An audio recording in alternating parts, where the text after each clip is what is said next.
నిజామాబాద్లో BRS party ఆవిర్భావ దినోత్సవ వేడుకలు ఘనంగా జరిగాయి. జిల్లా పార్టీ కార్యాలయంలో గులాబీ జెండాను బీఆర్ఎస్ ఎంపీ అభ్యర్థి బాజిరెడ్డి గోవర్ధన్, మాజీ ఎమ్మెల్యే గణేష్ గుప్తా, జీవన్ రెడ్డితో కలిసి జెండాను ఆవిష్కరించారు. అంతకుముందు తెలంగాణ తల్లి విగ్రహానికి పూలమాలలు వేసి నివాళులు అర్పించారు. 23 సంవత్సరాల్లో బీఆర్ఎస్ పార్టీ దేశంలోనే ప్రజల ఆదరణ పొందిన ఏకైక పార్టీగా ఎదిగిందని బాజిరెడ్డి గోవర్ధన్ అన్నారు. పార్టీ ఆవిర్భావం నుంచి అనేక ఒడిదుడుకులు ఎదుర్కొని 10 ఏళ్ల పాటు అధికారం చేపట్టి ప్రజలకు అనేక సంక్షేమ పథకాలను అందించిందన్నారు. రానున్న ఎన్నికల్లో బీఆర్ఎస్ పార్టీని ప్రజలు ఆదరించి గెలిపిస్తారని నాయకులు ధీమా వ్యక్తం చేశారు.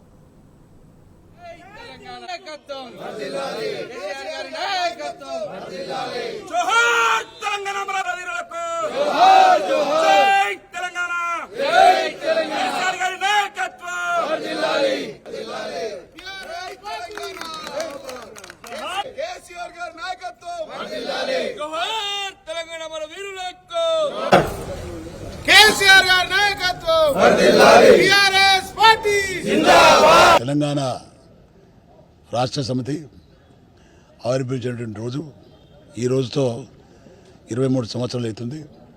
23 సంవత్సరాల నుంచి తెలంగాణ రాష్ట్ర సాధన కోసం ఈ టీఆర్ఎస్ స్థాపించినటువంటి మహానాయకుడు మా కేసీఆర్ గారు వారి కృషి వల్ల ఉద్యమాన్ని ఉధృతంగా చేసి తెలంగాణ రాష్ట్రాన్ని సాధించడంలో పడ్డటువంటి కష్టాలు, వారు పడ్డ ఇబ్బందులు రాష్ట్ర ప్రజలకు తెలుసు.